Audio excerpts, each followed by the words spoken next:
Into the wall. Both are okay, but the caution period sets up one of the most bizarre finishes in IndyCar history. The green light is turned on with half a lap to go. Pancho Carter passes Johnny Rutherford at the line and is temporarily declared the winner, much to Rutherford's dismay. When we came down here, it was a checkered flag. There was no green to come out. There was one more lap with a white flag. The yellow was still out.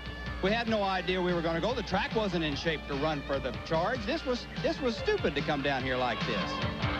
A three-judge CART panel later declares Rutherford the winner of the Molson Indy. Although he is fifth in points, but only 11 behind leader Mario Andretti, Rahal returns to Sanair to try to continue a great season. At Indianapolis, he passes Kevin Kogan at the end of the front stretch and goes on to claim his first Indianapolis 500 win in his fifth start. This celebration is not only for the victory, but for car owner Jim Truman, who would succumb to cancer 2 weeks later. Bobby dedicates the win to Jim Truman. I'm almost in tears. This one's for Jim Truman. The Indy cars travel to a temporary road course in Toronto in late July, and Rahal again dusts the competition to claim his second win of the year. This time, the win is for himself and for crew members. When Steve Horn came up to you right now, he said, "Bobby, I love you. This one's for us." Yeah, he said on the radio on the cool-off lap, this one, I couldn't hear him, and then he said, "This one's for us," and I said, "You're damn right." Just last week at Mid-Ohio Sports Car Course, Rahal claims another checkered as Danny Sullivan's car falters late in the event. Today, Rahal seeks 2 in a row at Sanair Super Speedway near Montreal in the Molson Indy.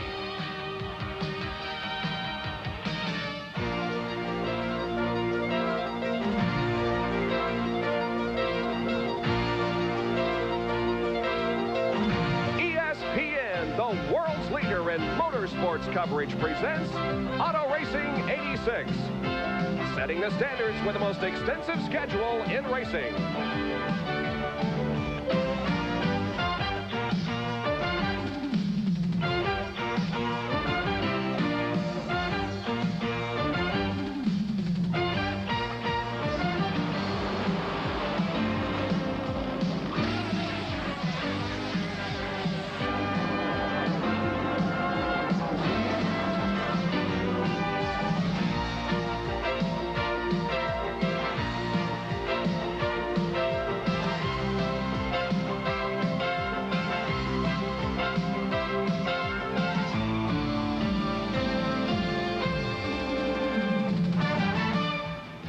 We welcome you to Sanair Super Speedway in St. Pie, Quebec, about 40 miles east of Montreal for the Molson Indy. It's a very blustery and cold day here. Although the temperature is 60 degrees, the winds are from the northeast at 15 to 20 miles an hour. The wind chill, well, it feels like it's 0. I'm sure it's a little better than that. Good afternoon, everybody. I'm Bob Jenkins, along with IndyCar driver Howdy Holmes, who finished 9th here 2 years ago.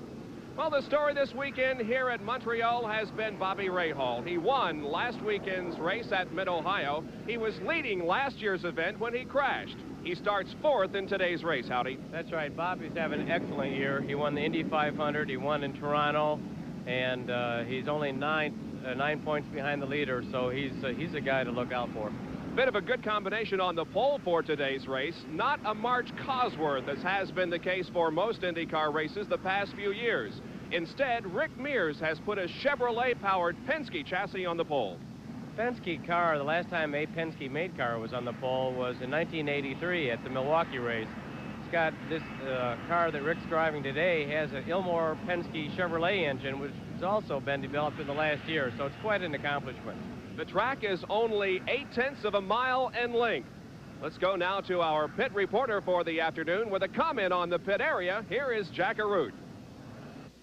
Because this racetrack is only 0.8 of a mile in some, well, pit stops become even more important than at some other places, and here's why. The pit area starts midway down the second straightaway, and it takes up over 1/3 of this racetrack. So, when the race cars only go around the track at about 19 to 21 seconds, a stop on the pit road could put you a lap down. All of it will be predicated on how quick you come through this area, get to your pits, get the work done by your pit crew, and get back out on the racetrack. So there will be no room for error. You'll have to mind your P's and Q's and also do it as quickly and efficiently as possible. And so today, perhaps more than usual, this race can be won or lost in the pit area. And Bobby Rahal, by the way, will start third in today's event here at Sanair Super Speedway. And it's all being brought to you by Ford and your Ford dealer. Have you driven a Ford lately? By Mobil 1 Synthetic Motor Oil. Mobil 1 protects your engine better than any conventional motor oil. And by Indy, a 225-lap race on this 0.8-mile circuit. It's a tri-oval type configuration, one of the most challenging on the circuit. Now for those words, let's go down to the start-finish line, and Bob Gainey of the Montreal Canadiens. 86, 225 tours de piste. Well, we're getting ready for Gentlemen Start Your Engines. Bob Gainey, who is the captain of the Montreal Canadiens, will be giving the signal after this introduction to this great crowd for the Molson Indy.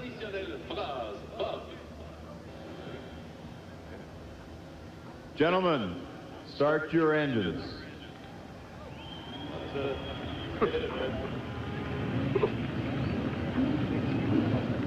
And with that command, 21 cars begin to fire up for this CART PPG IndyCar World Series event. As we said, 21 starters for today's race, and now here is the starting lineup.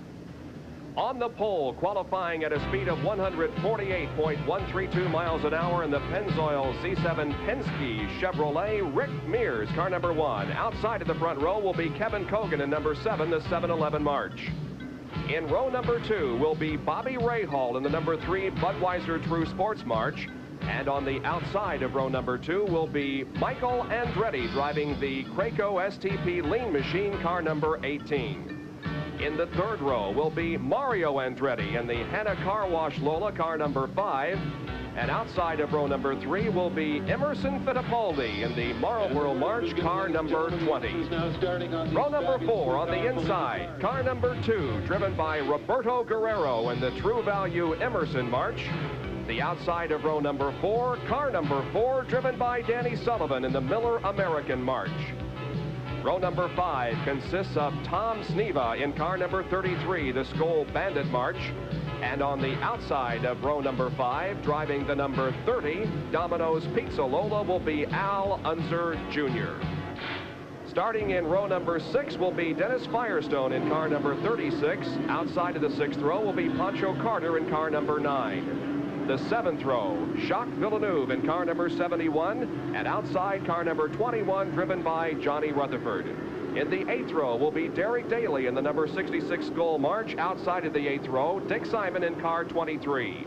The 9th row will be car number 8, driven by Jeff Brabham. That's the Valvoline Spirit Lola. Outside of the 9th row will be Dale Coyne in car number 19. In the 10th row, Johnny Parsons in car number 55. Then Gary Bettenhausen in car number 24. And finally, in row number 11, all alone will be Raoul Boisel in car number 22. Now, Gary Bettenhausen crashed during a qualification attempt yesterday, and he starts in the 20th position. Raoul Boisel did not attempt a qualification attempt, so he will be starting in 21st position. Now look at this racetrack. It's 0.826 miles in length. The turns are 60 feet wide. The banking is from 4 to 6 degrees, and the pit road is 1,000 feet. It was built in 1983. The seating capacity is 30,000, and as you can see, it's the shortest track on which the CART PPG IndyCar World Series competes. There were 19,000 people here yesterday, almost 20,000 people for qualifications and a Players' Challenge race, that race involving some Trans Ams and some Camaros. But I don't think there's quite that many people here today. Now, we have a couple of cars that were in the pits briefly that are now moving back out onto the racetrack, namely Gary Bettenhausen and Jeff Brabham. There goes Brabham back out onto the race course. So we should have a full field of 21 starters when we get the green flag, and they'll get it on the 4th time around. There you can see the shot from our in-car camera, which is being carried by Jacques Villeneuve, who finished 8th back in 1984 at this event. And of course, he was the driver involved with the very controversial accident here at Sanair last year when he and Bobby Rahal made contact, sending them both into the outside wall. Villeneuve likes this track very much. His home is only about 30 miles from this racetrack. There you can see Rick Mears, the pole sitter, scuffing in the tires and making sure that the tires are heated up, have good adhesion before we go to a full green. So the Ilmor Chevrolet has won the pole position for this race, and not only that, but the Penske chassis has won the pole position. So, Howdy, perhaps we're seeing an end of the domination of the Cosworths and the Marches and the Lolas. I'm not so sure it's an end, Bob, but it certainly is a beginning for the Ilmor Chevrolet Penske project, and most certainly the PC-15. The Penske people have had difficulty trying to get the car and the engine developed at the same time, so consequently this is a major accomplishment. Well, let's go to Jack Arute for a report from the Penske pit area. Jack? There were some close moments prior to the start of this race in the Penske pit with pole sitter Rick Mears. It seems they had an oil line that was suspect. They changed it and only brought the car to the grid about 5 minutes before the gentlemen start your engines command. So that's not what you want to have before the start of the race, but hopefully from the pole position they'll be able to run well. Let's go back upstairs. All right, thank you, Jack. As you can see, it's a variably cloudy afternoon. We do have some clouds hanging around. The sun peeks through occasionally. When the sun is out, it's rather comfortable. But when the sun goes back under a cloud, it's quite cool because the winds are from the northeast at about 15 to 20 miles an hour. The light has gone out on the pace car, so we're anticipating a start this time around. That is, if everybody's lined up properly and they do get the green flag. All right, we'll watch the pace car. It indeed does pull off of the racetrack. It's in the pit area. Here comes the field off of corner number 3 for hopefully a start of the Molson Indy here in Montreal at Sanair Super Speedway. The green flag is out and we are racing. We're glad you could be with us on this Sunday. We have a spin in turn 1. 2 cars are involved. 3 cars are involved in the spin. And I believe one of them is Dennis Firestone, also Jacques Villeneuve and Dale Coyne.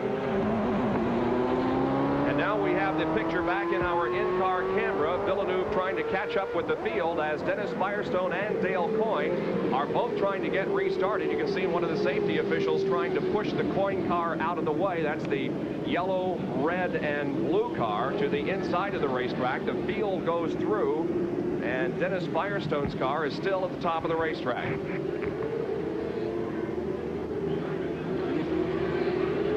So we have a yellow flag here on lap number 1.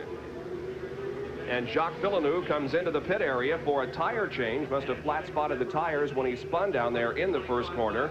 And Dale Coyne's car is being hooked up to the tow rope, and he will get a tow back into the pit area. We can see that Villeneuve being in the pits, he's got some damage right in front of the right rear wheel. I don't know whether that was caused by spinning or hitting another car. It was pretty confusing there for a minute, but they are working pretty hard on trying to fix up the bodywork in that area. Here it is from the in-car camera. You can see Firestone losing control right ahead of Villeneuve, and Jacques not really knowing which way to go. He did all he could do was look. There was the bump right there. You could see that, see his head moving. I think Jacques really didn't have a place to go. His only alternative was to spin it. So Villeneuve into the pit area. They're assessing the damage to this car. It's kind of unique because Villeneuve, who of course is trying to impress the hometown crowd, crashed on the very first lap in Toronto, and now he's involved in an accident that really wasn't his fault here in Montreal. We'll take this break and be back with more from the Molson Indy. First turn on the first lap involving Dennis Firestone, Jacques Villeneuve, and Dale Coyne. Firestone's car still on the racetrack. They're trying to get it off. Villeneuve's car is in the pit area. In addition to some right side damage, we understand there are some electrical problems with that car. Once again, let's go to Jack Arute. It seems that Jacques Villeneuve has been victimized once again due to an accident here in a Canadian race. Here's what's happened. In that crash, the fuel pump was busted loose from its fittings. They're having a problem now trying to replace it, make the changes, make the repairs, and get him back out into the race. What they're going to have to do is take it behind the wall, though, to initiate those repairs. Well, it is a tough break for Jacques, who is trying to impress his Canadian friends and his hometown people, but unfortunately in both Canadian races he is taken out on the very first lap. Well, they're still trying to get the Dennis Firestone car off of the racetrack down in turn number 1, and the ambulance is also down there in that area. Dennis may be taken to the infield hospital and checked over. There wasn't serious contact between cars. Villeneuve bumped Firestone just slightly, and now the car is being towed back to the pit area. I'm not sure, but what, Dennis is still in the car, isn't he? Yeah, I think he still is, Bob. And the ambulance was just out there as a precautionary measure, as you would rightly expect. But I think Dennis is in the car and is being towed to the pits at the moment. All right, let's take a look at the point standings going into this race here at Montreal. Mario Andretti leads the points after 11 races with 97, but look how close this battle is. Danny Sullivan is only 1 point behind Michael Andretti, who led the point standings for a great time during the early part of the season, is third. Allenzer Jr. is fourth, and Bobby Rahal is in fifth position, but with 88 points. And then 6 through 10, Kevin Kogan has 75, Tom Sneva 71, Johnny Rutherford 68, Mears 55, and Roberto Guerrero has 48 points. Mears, interestingly enough, has not won a race this year, and he's trying to keep his streak alive, having won a race every year for the last several years. We understand that Dennis Firestone may have an injury to his arm that the doctors will be looking at, but we do not believe it's anything to be very serious.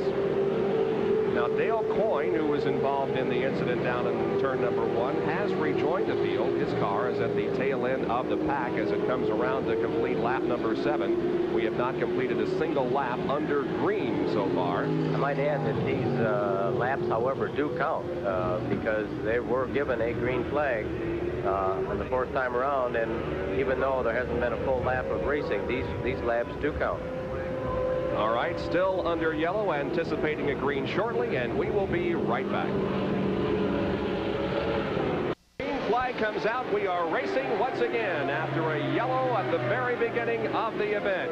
Down into corner number 1, it is Rick Mears leading with Michael Andretti and Kevin Kogan battling it out for second position. They go through turn number 2 onto the short stretch connecting turns 2 and 3, and now Kogan clearly has second position, and Bobby Rahal trying to grab away third position from, Mario Andretti trying to take third position from his son Michael, but having to hit the brakes hard going into that third turn. Looks like Rick Mears really got a pretty good jump on everybody on that restart.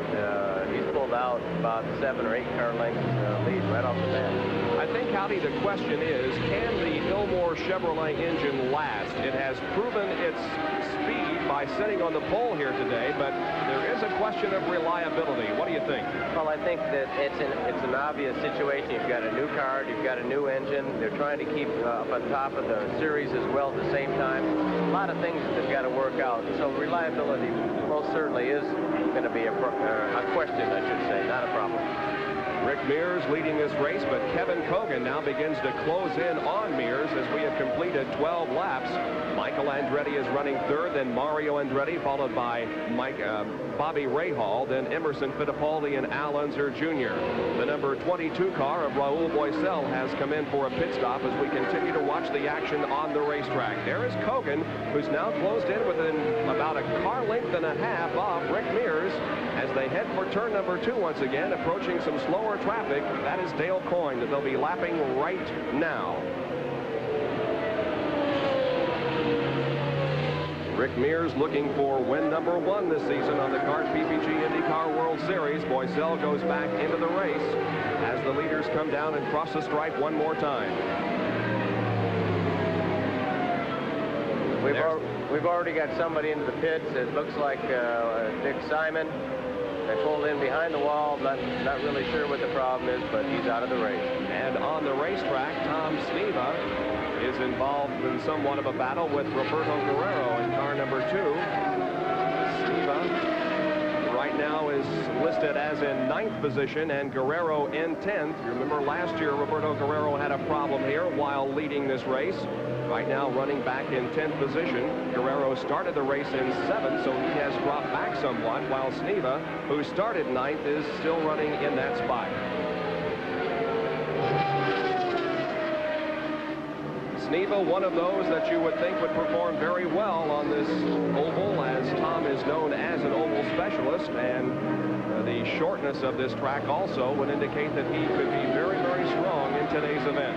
We are 15 laps into this race. Rick Mears is leading, and my prediction is that they're going to start lapping the back markers in about 3 laps.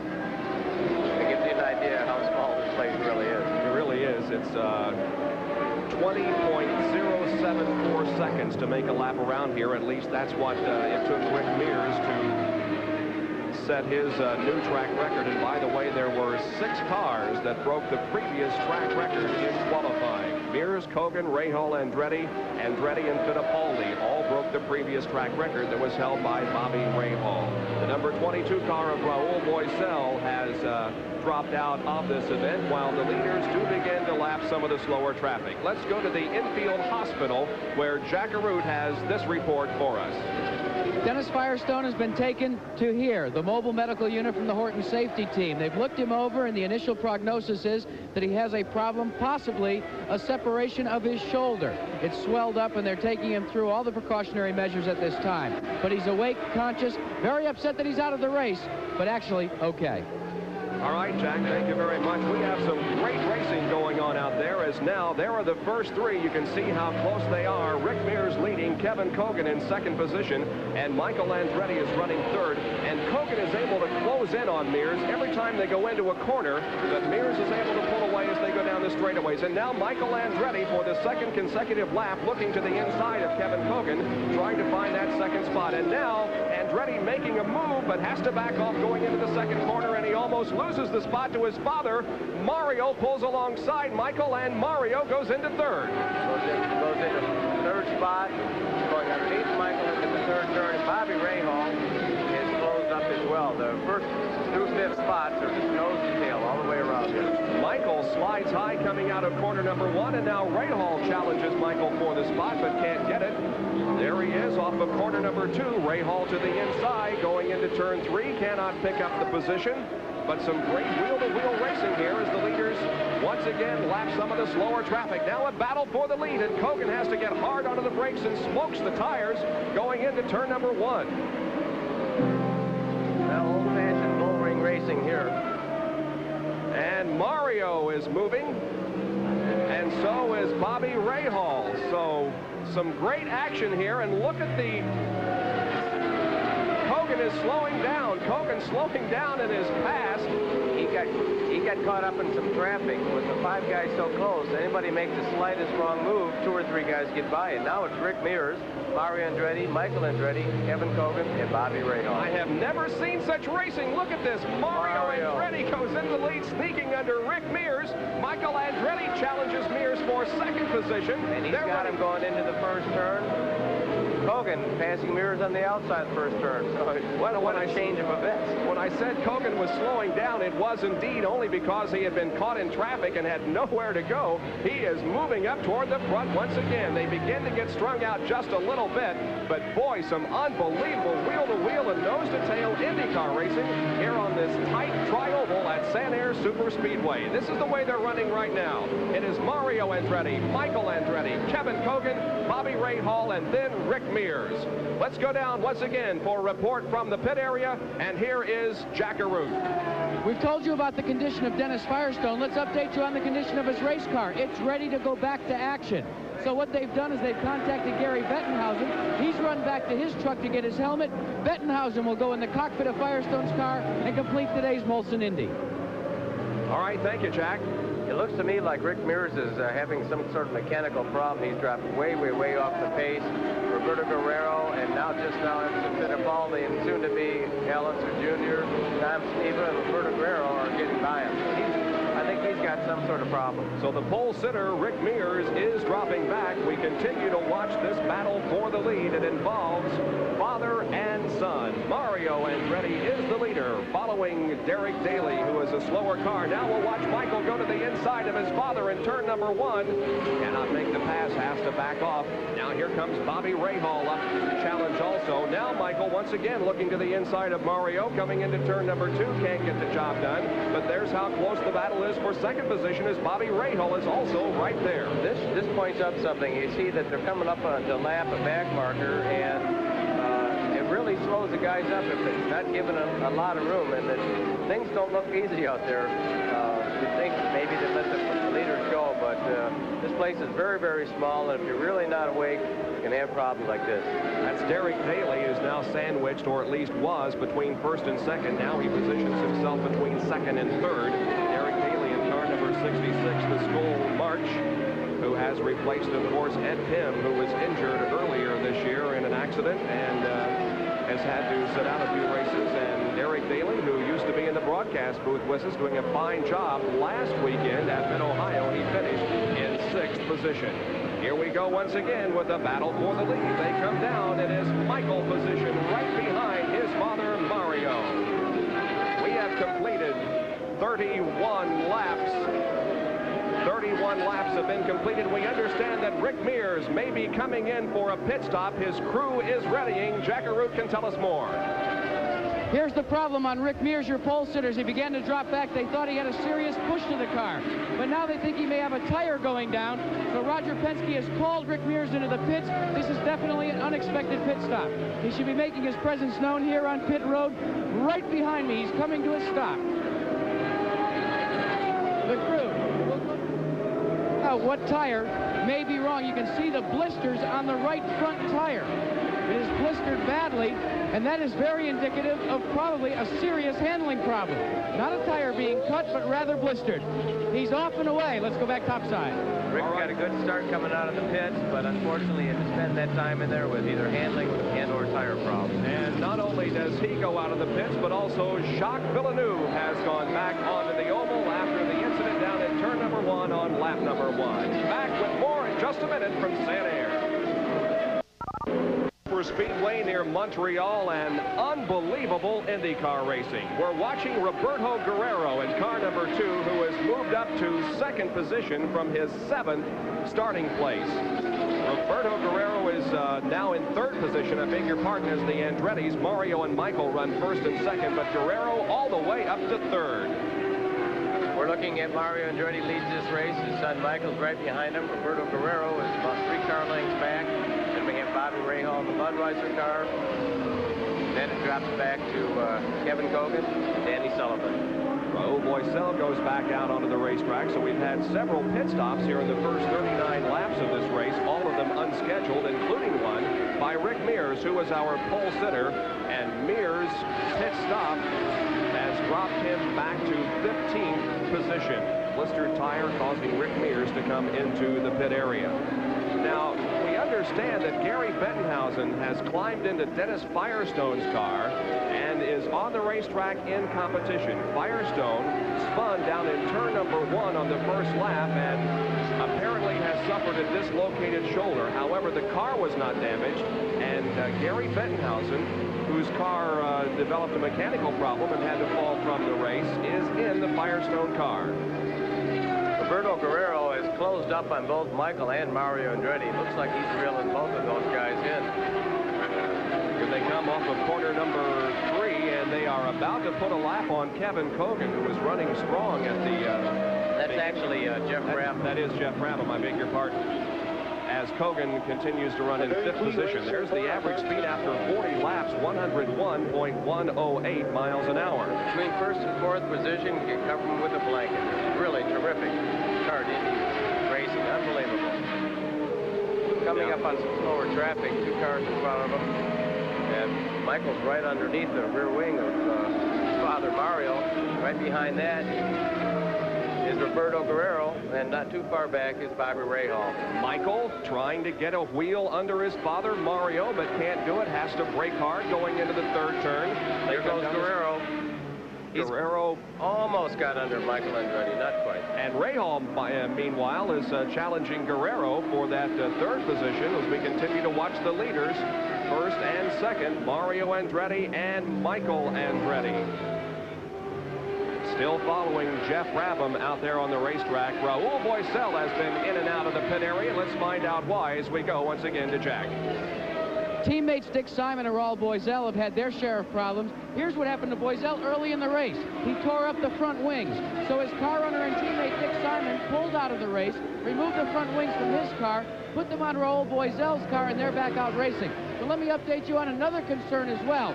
It's beginning to rain. We've got yellow flag here, and it's due to the fact that I got some liquid sunshine on the track here. Well, the weatherman had predicted possible showers in the morning, but then partly sunny skies during the afternoon. The clouds, quite honestly, don't look like that it's going to present a serious problem as far as rain, perhaps just a passing shower, but nevertheless it is enough to bring out a yellow flag. There is also debris on the racetrack, and that may be more the reason for the yellow than for rain. I think you're right. I sort of jumped the gun there. The word from CART is that as we see a multitude of pit stops here, the word from CART is that there's debris. All the leaders are coming in. There is Bobby Rahal getting a change of rubber on the right side of the car, and also Michael Andretti, who's getting fuel. And there was contact between Michael and Mario a few laps ago, Howdy. Yeah, Michael really tried to set up his dad for a pass, and his father, the word is close the door on the son. So there was a little bit of contact there, but most of the smoke that you saw there in the replay was actually from Michael's left front Looks and like right front tire. Maybe replacing a front wing on the Michael Andretti car. Yes, they are. The right front wing is being replaced. Perhaps both sides are. So that definitely tells you there was contact. So Michael Andretti is going to spend a considerable time in the pits getting this front wing replaced. Let's go to Jack Arute again. Front wings are taking more than their heavy toll in terms of damage. Now Michael Andretti has come onto pit road. Barry Green and the Craigco crew have had to replace the front wings, and Michael Andretti is literally livid about the situation. They've done it quickly, but now the car almost stalls as he goes back out, but it's under power, and they've brought him out, and it was a break because it took place under caution. Gentlemen? But I think he lost a lap, didn't he, Howdy? Oh, I think he lost more than a lap, yeah, even though it was caution. I would say he probably, I'm just guessing, but at least 2.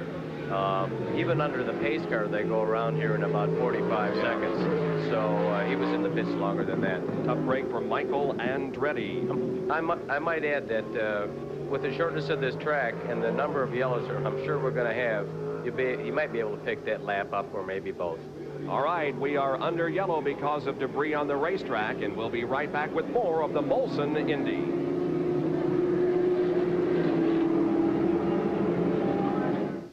You know, Joe Carter will be assessed a stop-and-go penalty, we understand, when Green comes back out, and we are going green as we speak because he ran over a tire coming in for his pit stop. Pancho Carter, who was second quickest in the final practice yesterday, and whom we expected some great things from this afternoon, will be assessed a stop-and-go penalty. On the racetrack, it is now Roberto Guerrero running in second position, and the lead being held by Mario Andretti. In third spot would be Johnny Rutherford. Fourth is Bobby Rahal. Fifth position is Emerson Fittipaldi. Sixth is Tom Sneva. Seventh is Al Unser Jr. Eighth is the number 7 car of Kevin Hogan. There is the stop-and-go penalty for Pancho Carter. Ninth is Carter, and in 10th position would be Johnny Parsons. He is a lap down. There are 9 cars on the lead lap.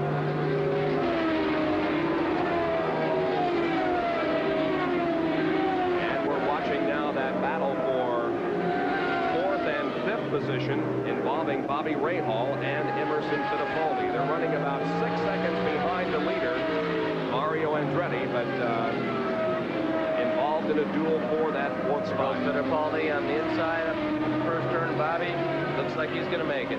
Excellent pass by Emo. Emerson Fittipaldi moves into 4th place now as we have completed 53 laps of this event. Looks like Fittipaldi's really stretching it out there from Bobby. You know, the funny thing is, after these pit stops here, you get new tires and you get some new lot of fuel and stuff. Sometimes the handling of the car changes drastically, sometimes better for the better and sometimes for the worse. And you really never can tell what's going on until you get on the track. The drivers have sway bars that they can adjust harder or softer by themselves manually. But it's always a question. You really never know what you're going to have handling-wise until after you get out on the track and run a pretty hard lap. Emerson Fittipaldi has been moving up steadily since the pit stops that he made into 4th now. And here we have a battle for the lead. Guerrero takes over there underneath Mario Andretti into turn 1. So Roberto Guerrero now moves into the lead and puts Mario Andretti back to second position. And so for the second consecutive year here at Sanair, Roberto Guerrero has marched toward the front. Now, Roberto was third quickest in the final practice session yesterday, and that's really a pretty good indication as to how things are going to go in the race, because that's when the drivers come out with full fuel loads and a race day setup. And Guerrero was quite quick yesterday, and he has proven that the car is still quick here on Sunday. And some close racing down there between Guerrero and Pancho Carter as Guerrero laps Carter. Well, I might add that in the last practice yesterday, Pancho Carter was his second quickest in a fuel and full tank practice session. So looks like we've got a little light rain, particularly in corners 2 and 3. And Jeff Brabham's been in the pits a couple of times with the suspension problem. So things look difficult for Jeff at the moment. Roberto Guerrero, meanwhile, is stretching out the advantage just a little bit on second place Mario Andretti, as Carter is positioned between Guerrero and Mario Andretti. So it's now about a 2-second lead for Roberto. Well, things are beginning to settle down just a little bit, Howie, but I'll tell you, there in the first 40 laps or so of this race, before that first yellow came out, we saw IndyCar racing that I have never seen before, as far as wheel-to-wheel and positions changing. Well, I think we're going to see that throughout the whole race, Bob. What happens is, as people make their pit stops, they sort of get out of sync. The leaders get out of sync with each other. That does not mean, however, that they don't catch up. The leaders, you know, cream always rises to the top. So we're going to see it again. It's just a question of catching up with each other. All right, Roberto Guerrero now in the second turn. And there once again is Emerson Fittipaldi and Bobby Rahal, who continue to run very close out there on the racetrack for fourth position. MO in that white and red car, Marlboro sponsored, in fourth, and Bobby Rahal, last week's winner at Mid-Ohio, in fifth position. There's the average speed after 60 laps, 101.674 miles an hour. Emerson Fittipaldi, the two-time world driving champion, who has won only one IndyCar race, and that, believe it or not, was on a super speedway, the High Bank Tri-Oval at Michigan International Speedway. Bobby Rahal following there in fifth position. Well, let's once again go down for an update on activity in the pit area and Jackaroo.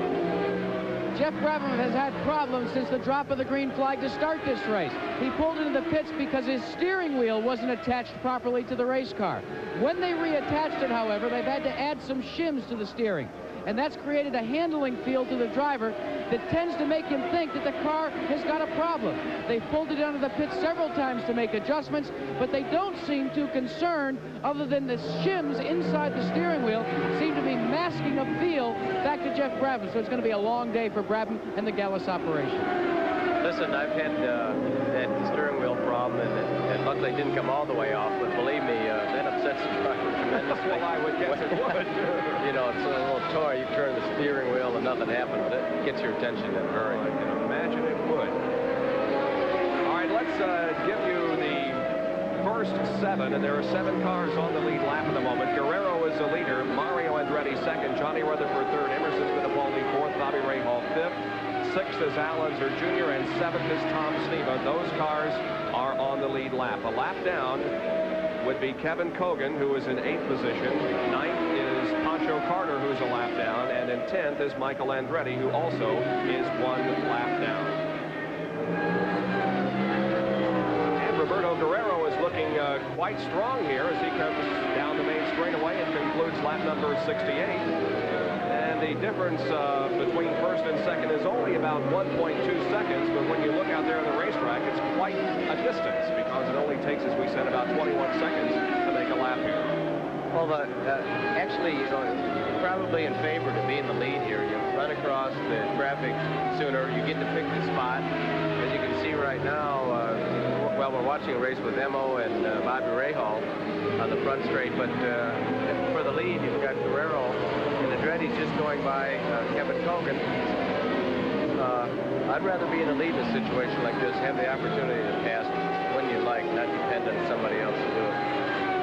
Once again, we're watching that battle for fourth position with Emerson Fittipaldi and Bobby Rahal. And we understand the black flag is going to be given to Jacques Villeneuve because of some loose body work on the underside of the car. Now Rahal is beginning to challenge Emerson Fittipaldi for just a moment at least. Jacques in the pits. They've got a bunch of racing tape over the body work, which he's been black flagged for. And it may be just the CART people are looking at it. It may just be a situation where they're going to have to add more tape. It may also be a situation that they're going to have to spend a fair amount of time to fix it. We'll have to see. Rahal stalking Emerson Fittipaldi for that fourth position. They're running about 6 seconds behind the leaders. Now it appears as if Emerson Fittipaldi has closed in on Johnny Rutherford, who's running in third position. So we're going to have a battle here for third, fourth, and fifth. As the lap car of Pancho Carter goes high on the racetrack, and both Fittipaldi and Rahal go to the inside. But there is Johnny Rutherford right ahead of Fittipaldi now in third position. Rutherford is trying to get by Danny Sullivan. Right behind Rutherford is Fittipaldi and Rahal. Sullivan has already fallen 2 laps off the pace, so Sullivan not having a good day, at least in the first 74 laps. Back in just a moment at Sanair. For the Molson Indy, at the moment it is Roberto Guerrero leading and Mario Andretti running in second position. Canadian favorite Jacques Villeneuve continues to have problems. Here's Jack Arute.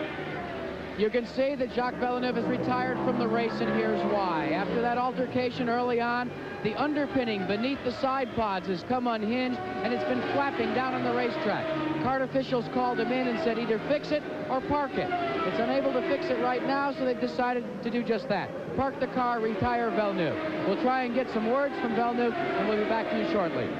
Boy, howdy, you got to feel for Jacques because he's a good race driver. There's absolutely no question about that. He's been trying so hard to put on a good show for his hometown fans, both in Toronto and here in Montreal. As we said, his home is only about 30 miles from here, and boy, it's just been 2 very bad races for Jacques up here. Well, up here and also the Toronto race, I must admit that this one in particular didn't look like it was his fault, but geez, I hope what happened last year doesn't happen this year when Rahal and Villeneuve went out last year, the entire grandstand's empty.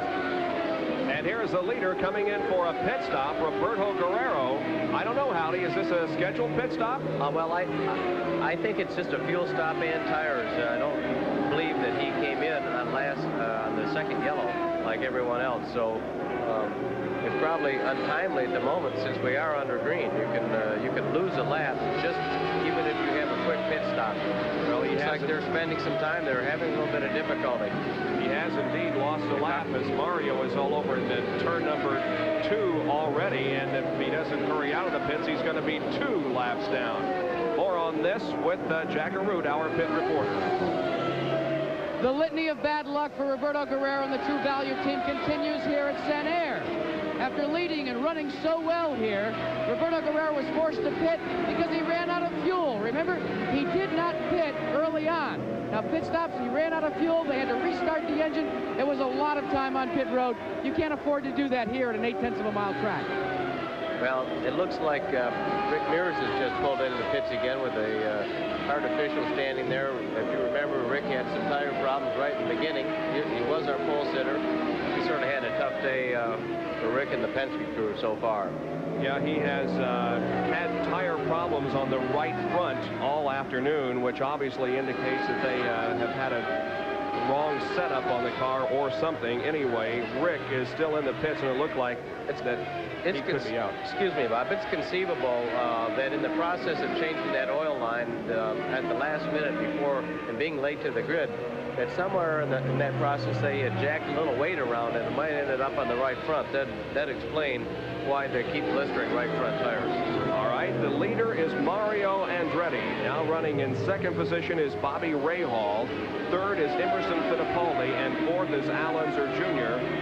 Those cars are on the lead lap. A lap down now in fifth position is Kevin Kogan. So we're beginning to see now you know, several cars being lapped. Excuse me, but we just got word that Roberto Guerrero also blistered the right front tire. So I'm not sure what's going on here, but it's unusual that you're going to have this many blistered tires so early in a race. Rick Mears goes behind the wall, and we'll be right back. Pit stop on lap number 88, but it's a quick pit stop, and Mario gets back out there, but here comes the leader now, Bobby Rahal, into turn number 1, and he is going to put a lap on Mario, but all of this really is not that important, since Rahal will also have to be making a pit stop, we assume, rather quickly. Yeah, Bobby hasn't come in. He managed to get by Mario. Mario did pit, pulling out a little bit, but as you said, Bobby's going to have to pit and get some gas here before too long. So updating you once again on the Rick Mears situation, he has pulled the car behind the wall. Our pole sitter, Rick Mears, who set a new track record here in qualifying on Saturday with a 148.132 miles an hour, and who led the first few laps of this race, has now gone behind the wall in that Penske chassis powered by the Chevy Ilmore. We're watching Bobby Rahal, and to bring you up to date, our leader is Bobby. Second place we have Al Unser Jr., the Domino's Pizza. Third place is Kevin Cogan, and then we have one lap down, listed as Mario Andretti. That's the top 5. Pardon me, fifth place, that was Mario Andretti's 4th, and again, another lap down is number 33, Tom Sneva. And pit stops are occurring under green. Derek Daly is in for a pit stop as we watch the action on the racetrack. The Michael Andretti crew is also getting set for a pit stop by him, and Michael is running in 6th position at the moment. Well, there is a good points battle going on in the CART PPG IndyCar World Series. One of those drivers right in the battle is Bobby Rahal, and we had a chance to talk to him about that.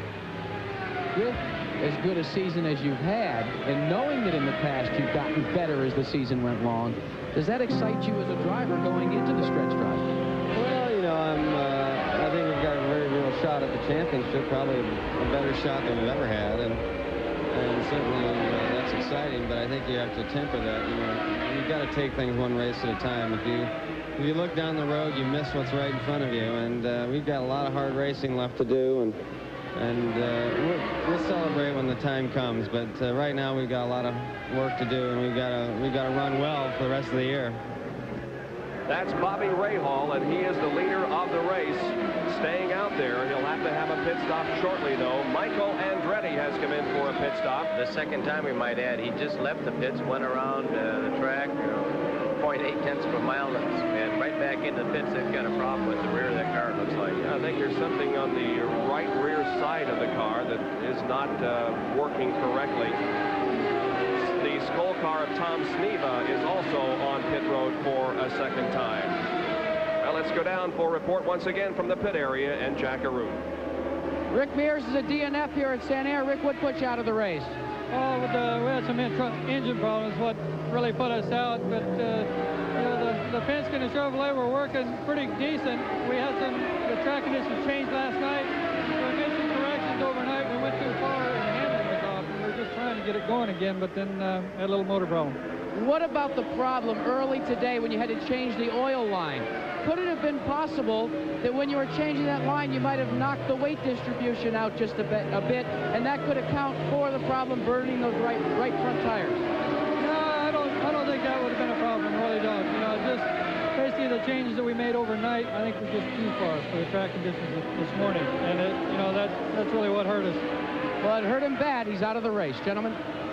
So the Chevy Ilmore engine will probably have to undergo some more work and some more testing, as it has failed on Rick Mears, putting him out of the race.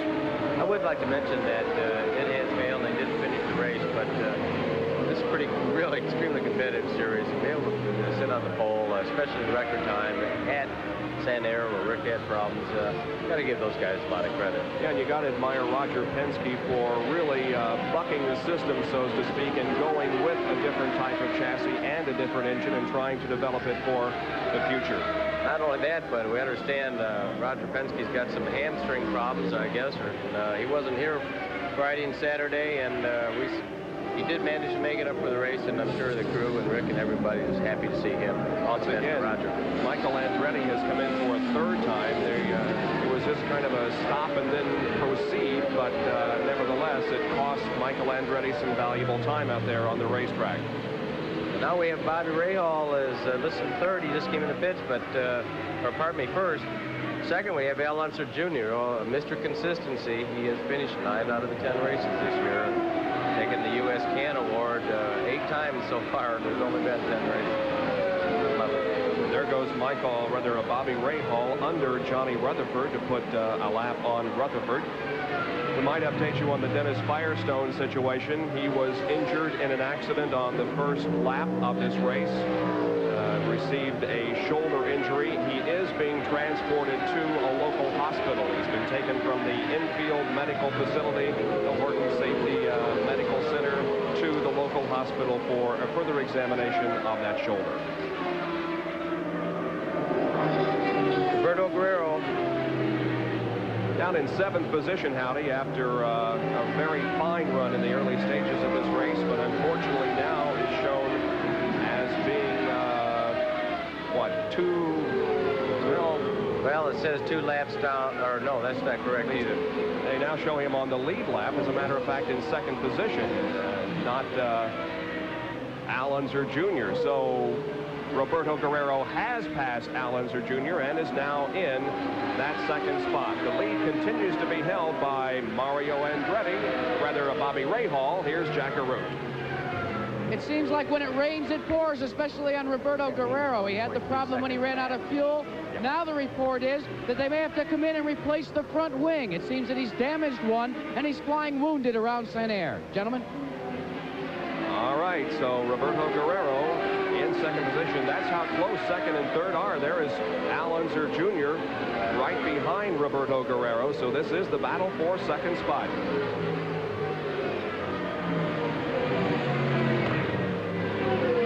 Guerrero in that True Value Hardware sponsored machine, and Al Unser Jr., of course, in the Domino's Pizza Hot One. Al Unser Jr. missing the driving championship by 1 point last year, and this year he is in 4th position in the point standings with 91. That's only 6 behind the leader, Mario Andretti. Well, this Sanair here is, from a driver's standpoint, is really a tough track. It's always constantly in a turn, all the time. A lot of traffic. You really got to keep your mind sharp. Really have to pay attention not only what you're doing, usually the guy you're racing with that's in front of you and behind you, as well as lapping traffic. It's a real tough race. Luckily, it's cool, though, today, and that you're not going to overheat so much. And the sun is still refusing to shine all the time, although it does peek from behind the clouds once in a while. Now, ESPN and Championship Auto Racing teams present a track back.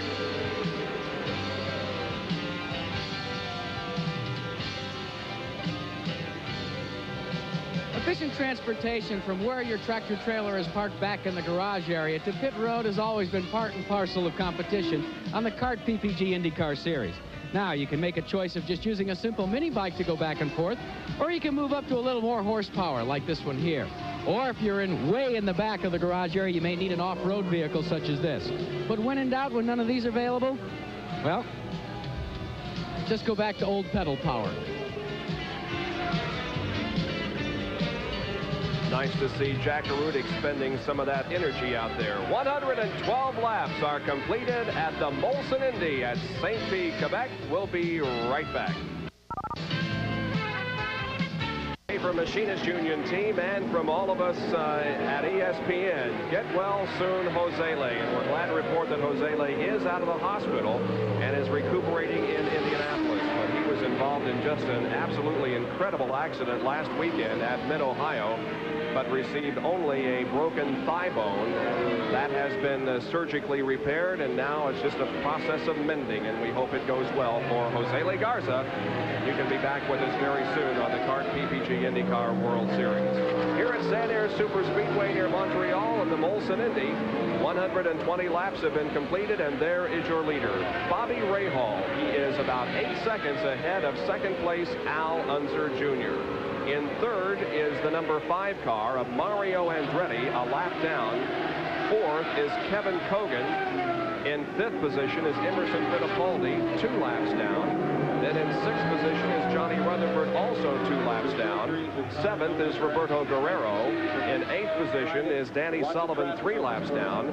Ninth is Tom Sneva, 4 laps down. And 10th is Johnny Parsons, also 4 laps down. And Parsons, of course, is involved in that machinist union. And we have a crash down in turn number 3 involving 2 cars. Johnny Rutherford and Roberto Guerrero. Yep. Roberto Guerrero, I tell you, the guys, if it wasn't for bad luck, he'd have no luck at all. Roberto was a leader of this race, had to come in for a couple of unscheduled stops, was moving back up toward the front, but now is involved in an accident with Johnny Rutherford. And Johnny isn't one of the most lucky people either as far as IndyCar racing is concerned. Of course, he was the winner at the Michigan 500, so he put a win under his belt this year in IndyCar racing, but has had some tough luck elsewhere, including at Pocono, where he had a terrible crash. Well, I think both Roberto, here we can see in the replay here, actually we couldn't really see what happened. It was just the tail end of it, but those 2 guys were competing for position. I believe they were 6th and 7th at the time that that accident took place. It looks to me like they're having a little bit of difficulty getting JR out of the car. Roberto's out of the car. I think he's actually walked over to the Rutherford car to see if he's all right. The Horton medical people are working with Johnny at the moment, as you can see on your screen. 2 or 3 guys there trying to unbuckle him. But we're really not sure what's going on. We're going to go to replay now and see if we can see actually what took place here. Well, this is from our low camera down in the pit area, and there you can see the contact that Rutherford had with the wall, hitting the wall at least one time in the left rear of the machine.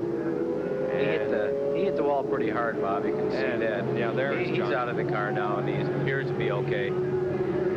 So both Roberto Guerrero and Johnny Rutherford are out of their cars, but their cars have been damaged extensively here at Sanair Superspeedway. 124 laps have been completed, and we go to our second yellow of the day because of an accident. It's actually the 3rd yellow of the afternoon. The other yellow was for debris on the racetrack. Everything appears to be in good shape as far as drivers are concerned. So we will take this break and be back with more of the Molson Indy from Sanair Superspeedway. Stay with us.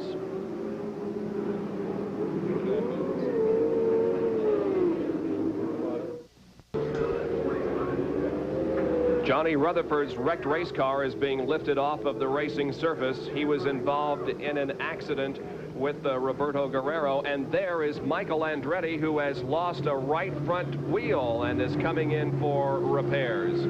Roberto Guerrero was the other driver involved in the accident over in turn 3 with Johnny Rutherford. He is with our Jackaroo. Here's how close it came for Roberto Guerrero. This is his helmet that he just brought to pit road, and you can see where it's all tore up. Roberto is with us, though, and Roberto, you're okay. Yeah, fortunately, I'm okay. What happened? I think it's, you know, this track is very tight, and I was trying to get by Johnny, and I thought I had the line, and he came across, so, you know, it's just very easy for that to happen on this racetrack, unfortunately. Well, they say expect the unexpected when you come to Sanair, but nobody expected what we've seen today. Gentlemen? Well, it looks like, from what we can see or could see, we couldn't see all of it. And from hearing Roberto's comments, it sounds like it was just a racing accident. No one in particular was at fault. Now our Napa mid-race recap.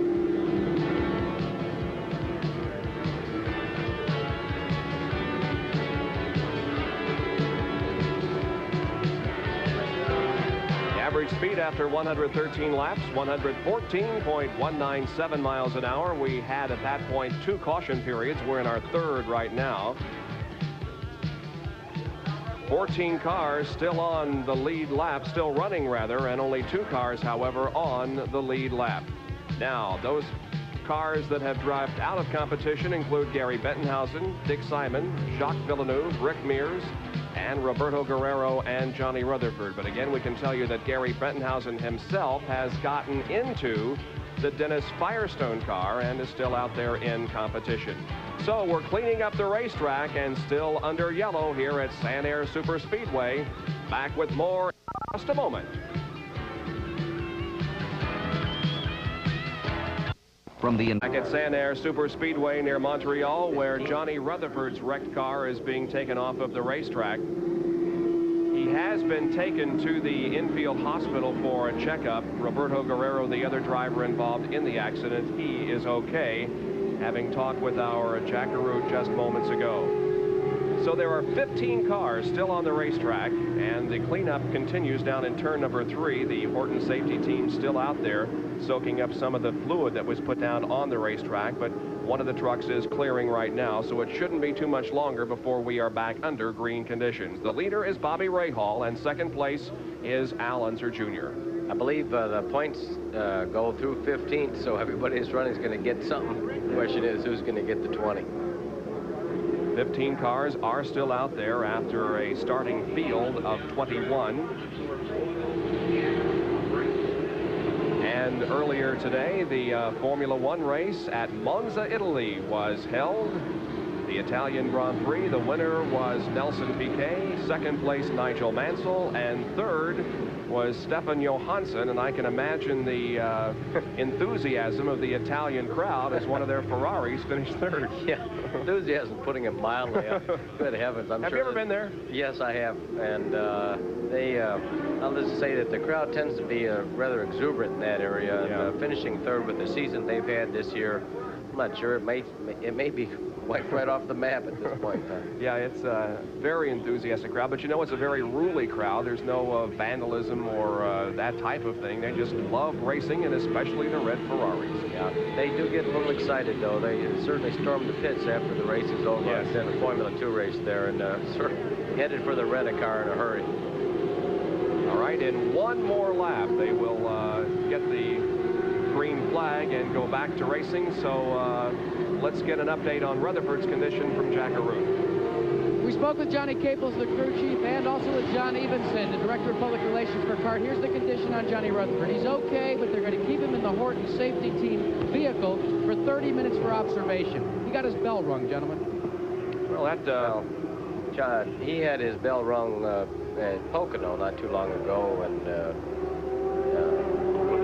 all drivers have had that happen one time or other. It's a real wise move on behalf of the safety people to keep them under observation for a while. Drivers have a tendency to sort of pretend nothing ever wrong with them, even though things are going. Now we're coming down with a green flag here. And Al Unser Jr. trying to get the jump on Bobby Rahal as they go into turn number 1, but Al Unser Jr. can't get the job done. He has to back off. He was on the inside line, and Rahal had the higher, more proficient line.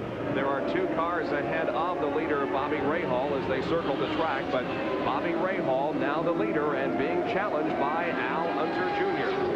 The car that they go to the inside to pass is Johnny Parsons, and a car spins in turn number 1, and that is Gary Bettenhausen driving the Dennis Firestone machine.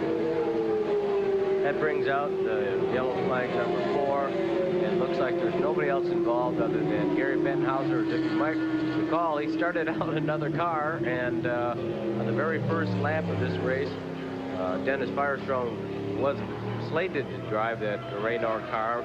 However, he had some arm problems, shoulder separation problems, and put Gary Bettenhausen in the car. It looks like he's spun now.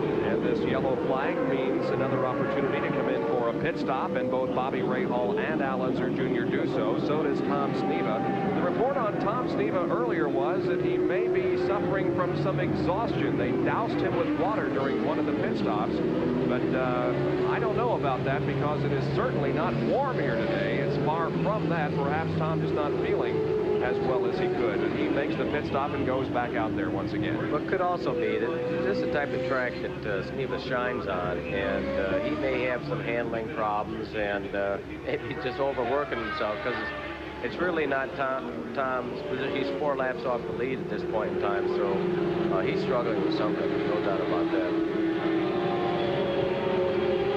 Once again, we have a yellow flag displayed over the racetrack, slowing the pace. We went for quite a while there without a yellow, and now 2 in a row here.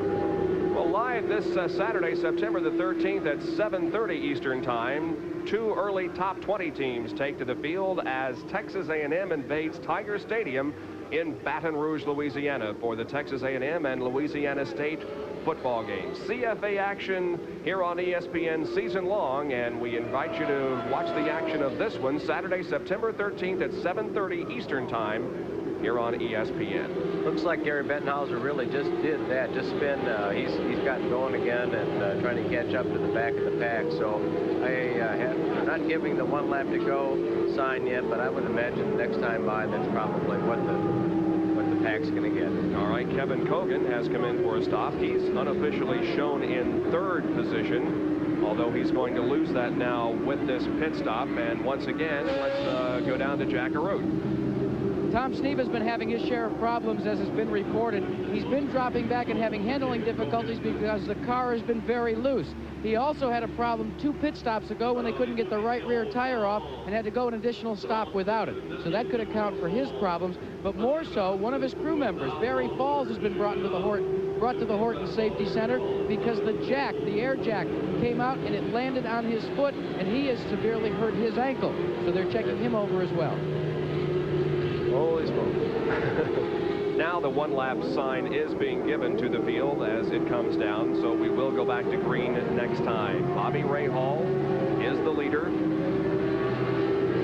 and Al Unser Jr. is in 2nd position. I might add that Al Unser Jr. did pit that time to take on some fuel that may have some significance a little bit later on, because Bobby did not. I don't know what the difference in laps between fuel stops between the two are, but a little track like this, when for sure you're going to have yellow flags, when you get gas is critical. It's just really the luck of the draw. This is a 225 lap event, and we have completed 139. The pace car is moving off of the racetrack, and we are going green once again. Nick Fedoro displays the green flag. The field picks up speed and comes down to receive the go signal. And a car. Mario Andretti looks like he was clipped going through turn 1. Some body work, some debris. I'm sure that's going to bring out the yellow flag. I'm not sure that they've seen it yet. The officials haven't. Well, there's a big piece of metal laying up in the first turn, and there is the caution flag. And Derek Daly also has a problem down in turn number 3. He's up against the wall, but moving very slowly down the racetrack, however. I don't know what his problem is, but Mario Andretti did get clipped out there in turn number 1, and a piece of body work came. He's coming into the front pits. It looks like he has the right front wing is missing, as well as the right front tire looks like it's flat. So they're going to have a little work to do in the Andretti pit. And here's a replay of it. This is what happened as the field moved into turn number 1 after getting the green. Oh, yeah, it looks he and Daly, the guys that touched. Daly tried to go on the outside. His left rear tire hit Mario Andretti's right rear, flat spotting and puncturing the right front tire and taking the right wing out. But Mario has received some repairs and blends into the field once again. And here is another angle of the incident. Yeah, it looks like Derek sort of, well, it's hard to say who's at fault. They touched, let's put it that way. And knocking off the right front wing, Mario Andretti, some body work, and planted the right front tire, which he's had to come in and change. Subsequently has changed. But Mario has moved onto the racetrack without a right front wing, so there could be some handling problems with that car. It's not going to handle as it did before this incident. Back with more from Sanair Superspeedway and the Molson Indy. Still under yellow at Sanair Superspeedway, and now they are replacing the right front wing on Mario Andretti's car after he was clipped by Derek Daly out there on the racetrack. Here's Jack Arute. This is the 2nd stop for Mario Andretti during this caution. The first one was for fuel and tires, but he has a broken right front wing. They elected now to change it. They're doing that right now under caution, but it's very costly for your 3rd place runner, Mario Andretti. Let's go topside. And there is quite a bit of confusion as to who is leading this race. Now, the official scoring says that Al Unser Jr. is, and that Bobby Rahal is in 2nd position. However, we question that because Little Al made a pit stop, and Bobby didn't. Okay, well, CART does confirm that Al Unser Jr. is leading this race. I find that a little bit difficult to believe, knowing that he came in and got gas and Bobby didn't. But if that's the case, Howdy, Bobby is almost a lap behind because he's just in front of Al Unser Jr. So Al Unser Jr. has quite a significant lead here as we are about to go back to green. The pace car pulls into the pit area, and here we go once again. Ray Hall is at the front of the pack, but apparently it is Al Unser Jr. who's the leader of this race.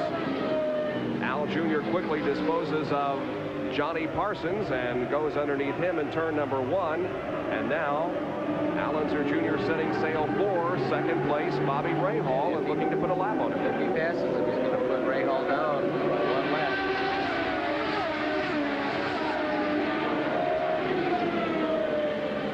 Little Al moving in on him as Mario Andretti rejoins the race. That's the car to the inside of the racetrack there, moving slowly. Mario has replaced that right front wing on the car and is rejoining the event. Running in third position is Kevin Cogan. Fourth is Emerson Fittipaldi. In fifth position is Danny Sullivan. He's 3 laps down. Sixth position is Tom Sneva, who's 4 laps down. In seventh is Johnny Parsons, 5 laps down. Eighth is Michael Andretti, 6 laps down. Ninth is the number 5 car of Mario Andretti, who is also 6 laps to the rear. And Derek Daly, shown in 10th position, also 6 laps down. There are only 15 cars out there. The others running. 11th is Pancho Carter. In 12th position is Raul Boisel. 13th is Jeff Brabham. In 14th position is Dale Coyne. And in 15th position, shown as Johnny Rutherford, although he is out of the race because of the accident. So there are 14 cars that are still out there on the racetrack. Well, we're watching Al Unser Jr., the leader. He's trying real hard to catch Bobby Rahal and put him a lap down. He'd like nothing better than to be able to do that. So he's trying really hard. Closing in on Bobby as they go into turn number 3, but Rahal pulls away just a little bit as they come down the straightaway. Al Unser Jr. has the most competitive miles this year on the IndyCar World Series. The gap now between Kevin Cogan and Al Unser Jr.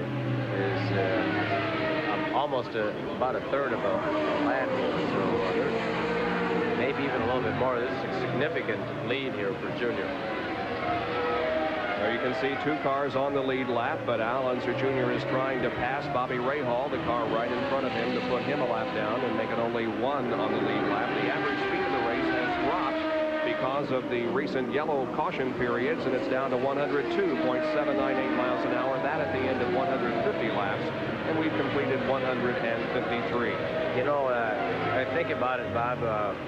You know, we were talking earlier. I remember making a comment about Junior getting gas, and maybe that later pay off. It looks like, according to scoring, it's paid off significantly because he's got 2 laps on everyone except Bobby Rahal, and he's right behind him.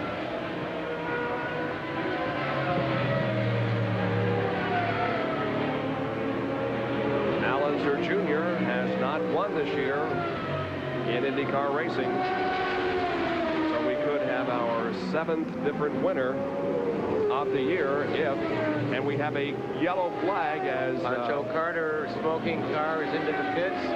Looks like at first you might think engine problems. Pretty difficult to say. You can see him pulling into a stop in the pits here. A lot of smoke coming out back there. And Tom Sneva has been assessed a stop-and-go penalty for passing under a yellow. We noticed him come in for the stop-and-go penalty. We didn't know what it was for. That is the explanation. And Pancho Carter has a very smoking race car. It could be engine, it could be turbocharger, it could be a number of things, but Pancho Carter, who worked with us in the booth last weekend in Mid-Ohio, is out of the race here today. We'll be right back.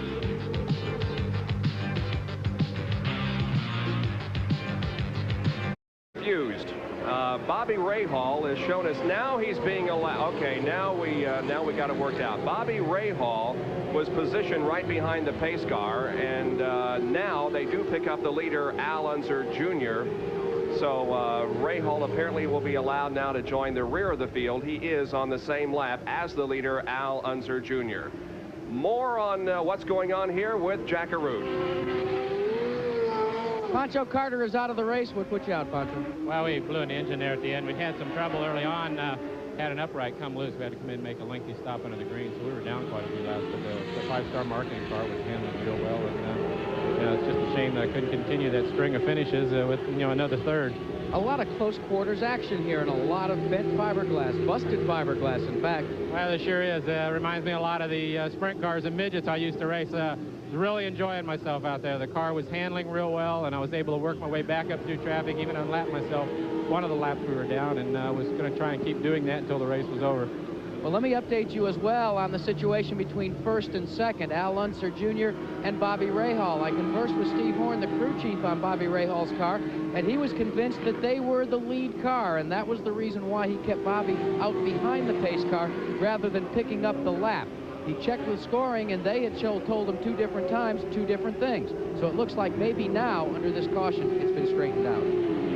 Okay, yeah, Bobby Rahal has been allowed to pass the pace car and now is rejoining the rear of the field. There he is. So he's on the same lap as the leader, Al Unser Jr., who is the first car behind the pace car. Well, the difference being not only on the same lap, but instead of being on the same lap and 8 feet in front of Al Unser Jr., he's on the same lap and about, half a straightaway behind him, which is a major significance.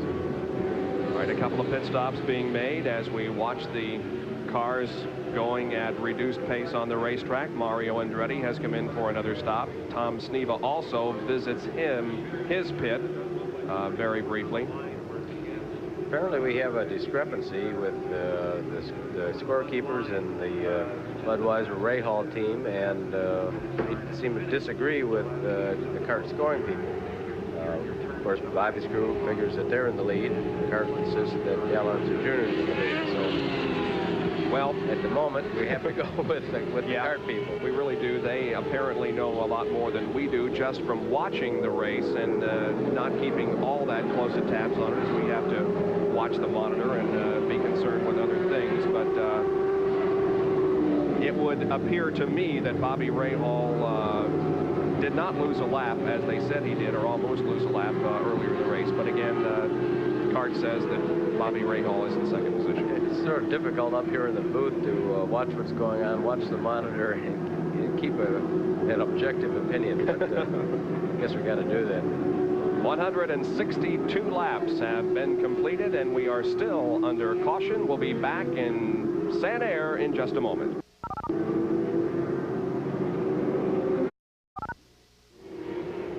This lengthy yellow period that we're under is because there was some oil dropped over between turns 2 and 3 by Pancho Carter, who lost an engine on that car.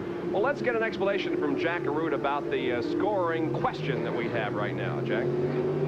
Steve Horn is the crew chief for Bobby Rahal's True Sports Racing team. And Steve, see if you can unravel this for us. Now, what is CART telling your team about your position on the racetrack?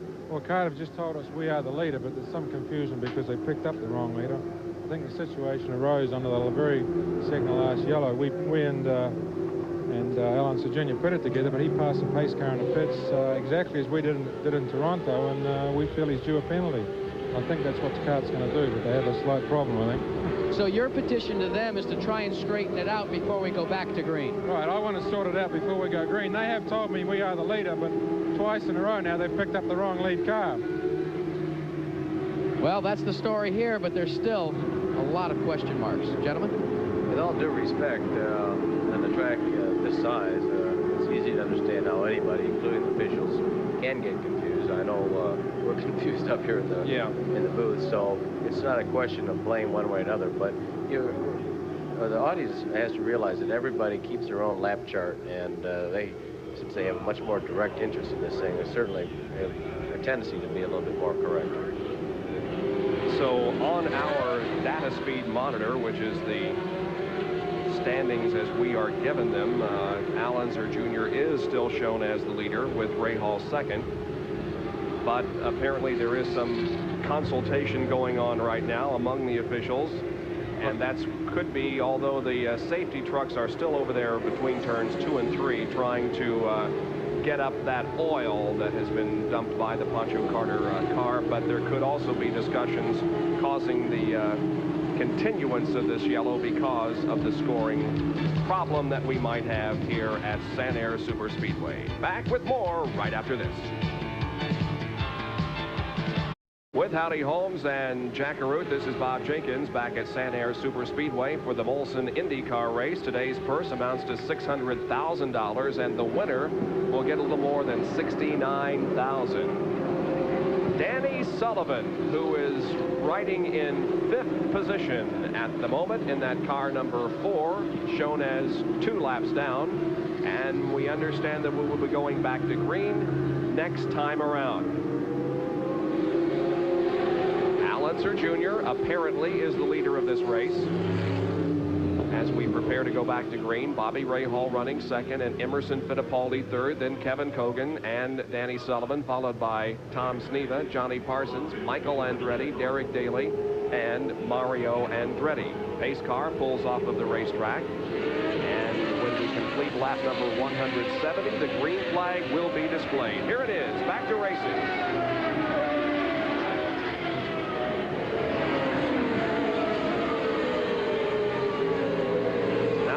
How well Rahal is able to move up through the traffic. As we are watching the leader, Al Unser Jr., followed by Michael Andretti, who is in 8th position, 6 laps down. As the green flag came out that time around, Derek Daly made a quick pit stop, but has rejoined the race.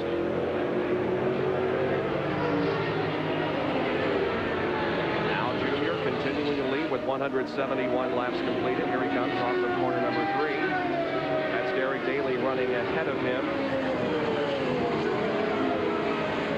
Al's been able to just go right past Derek there. But he's trying to take every little bit of advantage that starts up front. Bobby's back probably, I'd say, 7 or 8 seconds. Saw by the graphic there how consistent Al Unser Jr. has been this year. That's the reason that he is 4th in the point standings. He hasn't won a race so far, but he has been very consistent. He was 2nd at Long Beach, had a 5th place finish at Indianapolis. He was 8th in Milwaukee, 3rd at Portland. He was 9th at the Meadowlands, 8th at Cleveland, 4th at Toronto, and an 8th place finish at Michigan, a 6th at Pocono, and a 5th at Mid-Ohio. So he's been in the top 10 just about every race this year, and is looking for win number 1 as we see Bobby Rahal now moving up through the traffic and trying to catch Al Unser Jr. Yeah, Al Unser Jr. consistency is really what pays off in this business over a period of 17 races. You can finish in the top 10, 3/4 of those, you're going to be in the top 3, if not the top 4 points every time. The interval between 1st and 2nd is not really lessening. It's about 8 seconds between the 1st and 2nd position. So Bobby has got his work cut out for him. There is Danny Sullivan, who's running in 5th. He has a head wound, and we ask him about that. Danny, you're sporting an injury to your forehead. What happened? Well, after last Sunday's Mid-Ohio race, I had to go to New York, and I was riding home after dinner in a taxi, and some guy ran a red light and hit us in the rear quarter panel and knocked me into the divider window in the middle and split my forehead open. So it wasn't too bad. It was just 25 stitches. But my question, I wonder who was driving the cab. Was Danny driving, or was he sitting in the back?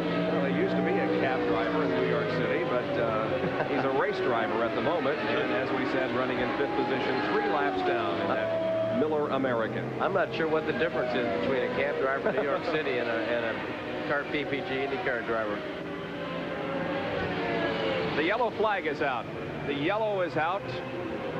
We see no obvious reason on the racetrack. Let's go down for a report from Jack Arute. You're looking at Steve Horn, the crew chief for Bobby Rahal. You heard him tell us during that caution that CART had informed him that they were the leader of this race. When they restarted it, however, he was in 2nd position. He has now told me that he intends to protest the finish of this race. His blood pressure is awfully high right now. Well, I can imagine Steve Horn thinks that Bobby Rahal, his driver, is the leader, and CART says that Al Unser Jr. is the leader. In any case, the field is going to bunch up once again under this yellow and give Rahal a better shot at it. Debris on the racetrack is listed as the official cause of the yellow flag. Now, 180 laps have been completed. We have 45 more to go before this one comes to an end. Well, listening to that interview with Jack and Steve Horn earlier on, and the situation in the Toronto race where they actually gave Bobby Rahal a stop-and-go penalty in the pits, and if you believe what Steve Horn said, then he's sort of expecting the same thing with Al Unser Jr. I can imagine his blood pressure is right off. Probably broke the bulb. Field slowed once again because of yellow, but we'll go back to green in one more lap. Tom Sneva comes in for another pit stop. He's pointing toward the rear end of the car. No, the front. He'd like a little bit more front wing. It looks like one of the crew members is winding in a little bit more wing. Oh, the crew member just jumped right out of the way. That's shades of Pocono and Mario Andretti stop. By saying getting more wing into the front of the car, what do you mean? What that means is these wings are adjustable from the outside. Only a crew member can do that. You can raise and or lower the wing, either side or both at the same time, which gives you a little bit more downforce, a little bit less downforce. We're getting the green now. That's a handling adjustment, which makes the car better or worse. All right, here we go. Green flag comes back out once again on lap 181.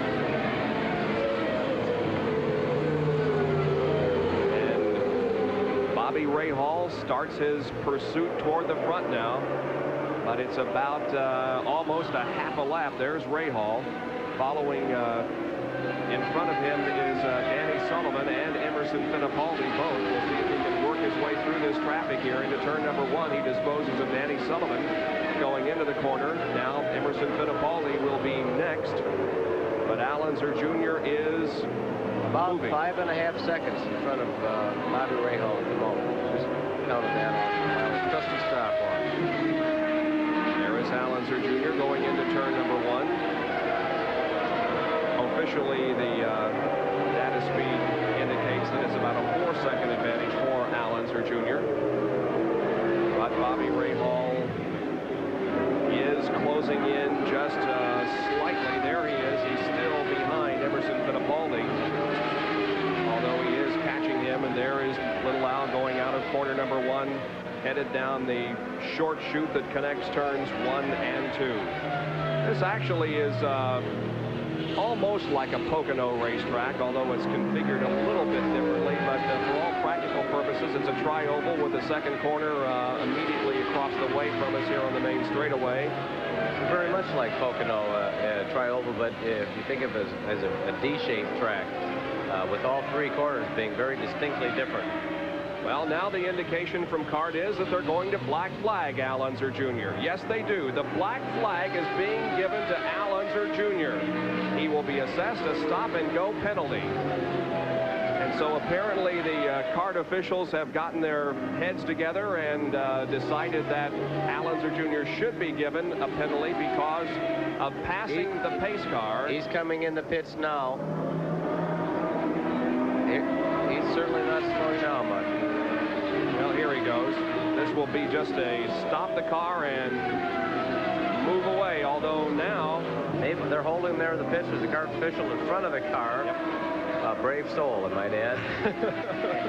He's standing with his hand out, as you all can see. Now they're letting him go. He blasts out of the pit area and rejoins the race. And Steven's got a smoking engine. He's pulling into the pits. And the yellow flag is bring out. out the yellow flag, and it does. Now, this is going to be interesting because with the field bunched up now again, and they'll pick up Rahal, the leader,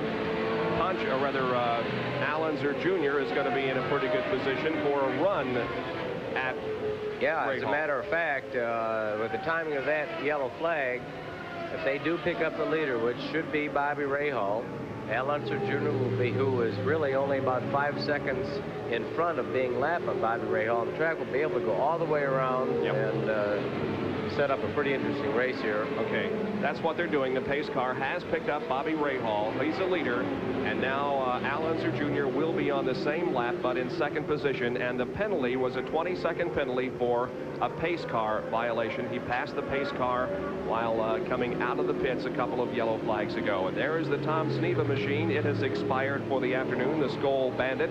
So Tom Sneva retires from competition. 191 laps have been completed at the Molson Indy.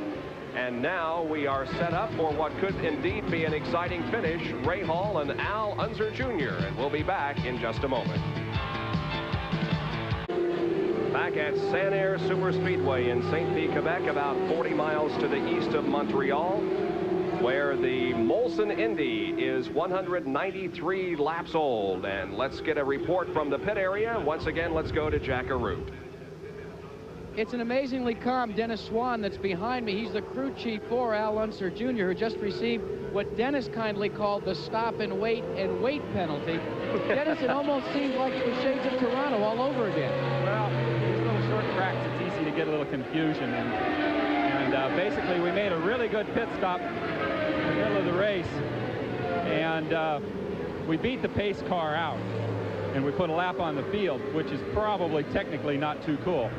So what they did is they waved Bobby around on the next yellow. And so I thought everything was fine. And now they gave us a stop and wait. I don't quite understand it all. Well, is it a cool move or a not too cool move? Well, that's a relative. That's the story from the pits, but they still think they've got a good shot at winning this one. Well, I think what Dennis is saying is, yeah, we did make up a lap, and yeah, CART is right in what they did without really saying as much. Yeah, I agree with that. The average speed is down to 100.064 miles an hour after 190 laps. And now we'll see if Al Unser Jr. can catch Bobby Rahal, but it doesn't appear here in the beginning of opening laps. No, Bobby's really trying hard to pull out. We'll get the interval here as Rahal crosses the start-finish line. And there is Al Unser Jr. It's about 4.5 seconds at the moment. So Bobby Rahal is going for 2 in a row. Last weekend, a winner at Mid-Ohio on the road course when Danny Sullivan's car faltered in the late stages, and he is out in front here at Sanair. Second place, Al Unser Jr. Third place with 1 lap down is Emerson Fittipaldi. 2 laps down, and in 4th position is Kevin Cogan. 3 laps down, and in 5th position is Danny Sullivan. Then we go 6th position, number 18, Michael Andretti is 5 laps off the pace. Al Unser Jr. is approaching Mario Andretti on the racetrack at the moment. That is Mario right ahead of Al Unser Jr. as he tries to close in on and cut the distance between himself and the leader, Bobby Rahal. Next time around, it'll complete 200 laps. We'll have 25 more to go, and this IndyCar race will be over. The next time the Indy cars compete will be at Michigan International Speedway. We'll have coverage of that here on ESPN. Back to the Super Speedway, the 2-mile tri-oval, High Banks. We've got the interval with between Bobby Rahal, the leader, and Al Unser Jr. in second place. Just around 6 seconds at the moment. The difference is Bobby does not have any traffic in front of him for quite a while, and Al, on the other hand, is right behind him. Mario Andretti and then Kevin Cogan, both of which are several laps off the pace.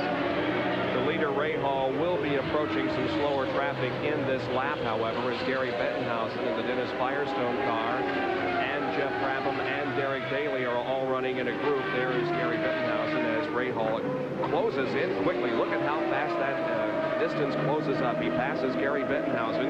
Now as they come down the main straightaway, he will be approaching Jeff Brabham and Derek Daly both. There you can see the Bobby's in a position, just gonna, looks like he's, well, couldn't make it there. He's probably set him up on the front straight. He's been known to go on the inside going into turn 3, and there he goes. One of his favorite passing spots. Now he's right up behind Derek Daly. Looks like he's going to be able to come up and go down on the inside here in turn 1. Clean pass. Nice pass. Nice to see Derek Daly doing well once again in the top 10 here this afternoon. He's 7 laps down, but is shown in 10th position after last weekend's 6th place finish at Mid-Ohio. Yeah, must be something about doing the CSPN in the booth. All of a sudden, next thing you know, you get a ride. Yeah, we've had Derek Daly, who, of course, helped us quite a bit here in the booth, get a ride. Pancho Carter last week was our guest commentator, and he has a ride this weekend in the Gallus car, and now perhaps Howdy Holmes will be getting a ride soon. I'm sure you hope so. Absolutely. Looking forward to coming back. There's Derek in the number 66 full sponsored machine with associate sponsorship this weekend from Canadian Tire. That, of course, is the car that is normally driven by, or at least was driven by earlier in the season by Ed Kemp. Back to the leader, and there is the leader once again, Bobby Rahal, into turn number 1. We'll watch and see how far Allenser Jr. is behind. The current scoring has him at a little over 9 seconds at the moment with, 207 laps complete out of 225 lap race. So the interval is definitely not disappearing, but there are a lot of laps to go, and anything can happen to the Bobby Rahal car. Look at him raise his hand and shake his fist at Johnny Parsons. Yeah, I don't think he was adjusting his visor there, Bob. Maybe an international salute, perhaps, but he's a little bit disgusted there. Just to recap what has taken place here this afternoon, we have had 2 accidents to speak of. The first one was on the very first lap in corner number 1 when Dennis Firestone was involved in an incident with Dale Coyne, and Dennis Firestone and Jacques Villeneuve also. Firestone has been taken to a local hospital with a possible separated shoulder. And the other incident occurred down in turn number 3 when Johnny Rutherford and Roberto Guerrero got together. Roberto was uninjured. Johnny Rutherford is being held in the Horton Medical Center for observation. And the interval now is up to almost 11 seconds between Rahal and Allenser Jr.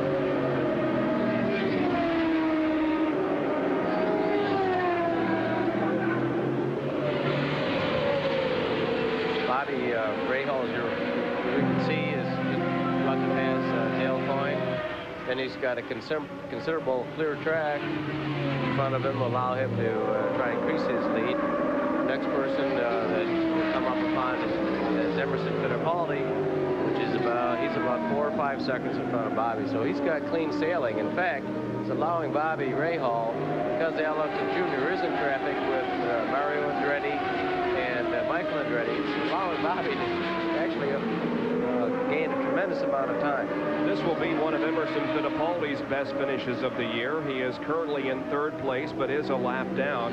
He did have a 2nd place finish at the Meadowlands. He was 3rd at Phoenix, but he can equal that Phoenix finish here this afternoon if he stays out there on the racetrack. He has a lap on the 4th place runner, who is Kevin Kogan. Emerson Fittipaldi, the 2-time world driving champion, doing a fine job in 3rd position in that Marlboro car. 4th position is his teammate Kevin Kogan, 2 laps off the pace. We understand that if the race should end right now, Rahal and Allenser Jr. would be tied in the points. Is that correct? That is possible, I guess. Let's see, 107 points, if I'm not mistaken.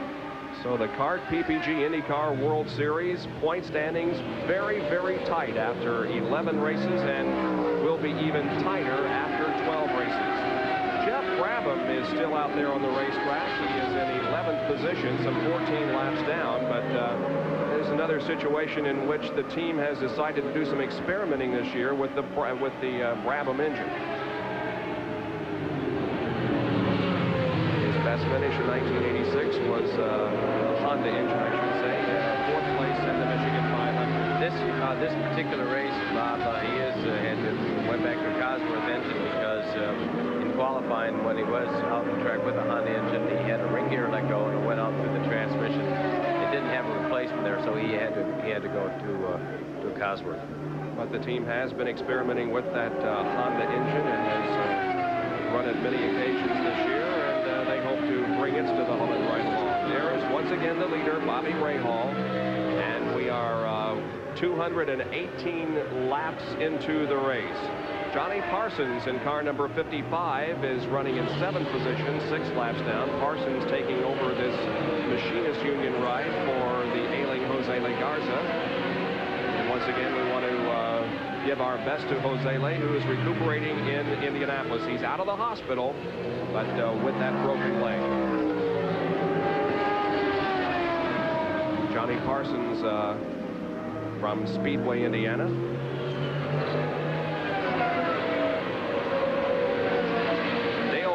Is also still out on the racetrack. In car number 19, he has been consistent all day. Certainly not fast, but that operation isn't the most financially healthy. But Dale Coyne will finish his first race ever if he can make it the rest of the way, and we've only got 4 laps to go. Bobby Rahal putting another lap on Danny Sullivan.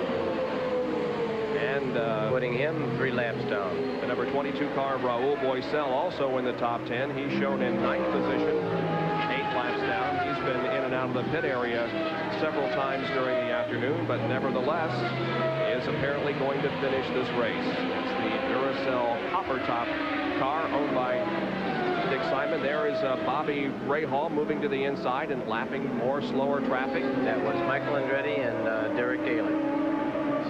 It looks to me like Bobby's got clear track in front of him. All he has to do is try and get out of his mind the thoughts of the wheels are going to fall off, the engine falling apart. He shouldn't have any more difficulty with lap traffic as he comes up with the checkered flag. This time around, he's going to get the white flag, which indicates this type of racing that there's 1 lap to go. Looking down on Nick Thoreau, he does have that flag in his hand. Bobby entering the front straight now. 1 lap to go. Last lap. Bobby Rahal from Dublin, Ohio is about to win his 2nd consecutive IndyCar race and his 4th race of the series. He is in turn number 2, clear sailing ahead of him. An easy win for Bobby Rahal this afternoon at Sanair Superspeedway in Montreal. Here he is. Bobby Rahal is champion once again in an IndyCar race. Well, that's a good win for Bobby. It's 4 wins. I don't know. It looked like it was an easy win in terms that he didn't have anybody pressing him, but I'm sure that if he has Bobby, he worked pretty hard today. And Al Unser Jr. crosses the finish line in 2nd position. He was the only other car on the lead lap with Bobby Rahal. Unofficially, Emerson Fittipaldi 3rd, Kevin Kogan 4th, and Danny Sullivan finishes in 5th position. So that's the unofficial finish of the Molson Indy from Sanair Superspeedway near Montreal. Bobby will be pulling into victory lane in just a moment, and we'll have a word from him. Right now, we take this break. The top 5 finishers in the Molson Indy at Montreal. Bobby Rahal, the winner. Al Unser Jr. 2nd. Emerson Fittipaldi 3rd, followed by Kevin Kogan and by Danny Sullivan. Well, our winner interview is being brought to you by Goodyear Eagles. You either have Goodyear Eagles or you need them. Let's go to victory lane. Here's Jack Arute. And Bobby Rahal just got the congratulations of his crew chief, Steve Horn. And Bobby, it seems like these Canadian races are really to your liking this year. My liking. My only regret is my wife and baby are back home watching. I love you, Deb. And wish you could be here, but I'll be home tonight to party.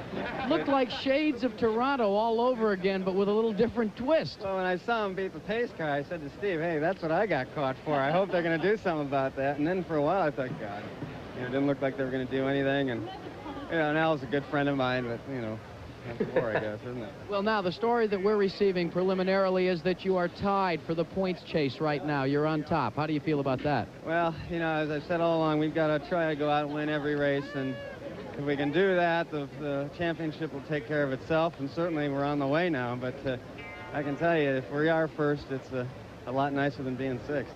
Hey, for the viewer, it looked like a real heart stopper. How about inside the cockpit of the car? Was it a tough afternoon, or was it fairly easy going for Bobby Rahal? Well, I had a bit of a misfire at the start, and everybody jumped me, but the car absolutely handled beautifully all day long. The Budweiser car, it was a little slow off the corners engine-wise, response-wise. We richened it up because of the cold weather, and I think that hurt it a bit.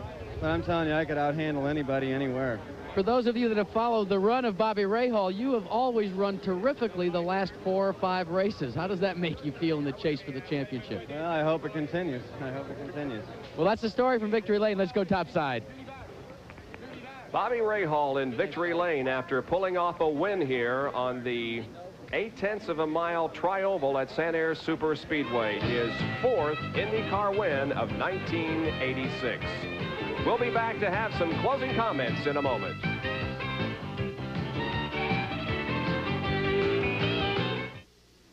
Back at Sanair Super Speedway, where the Molson Indy has been concluded, here are the top 10 finishers. The winner, Bobby Rahal. Al Unser Jr. finishes 2nd. 3rd was Emerson Fittipaldi. Kevin Cogan was 4th. 5th was Danny Sullivan.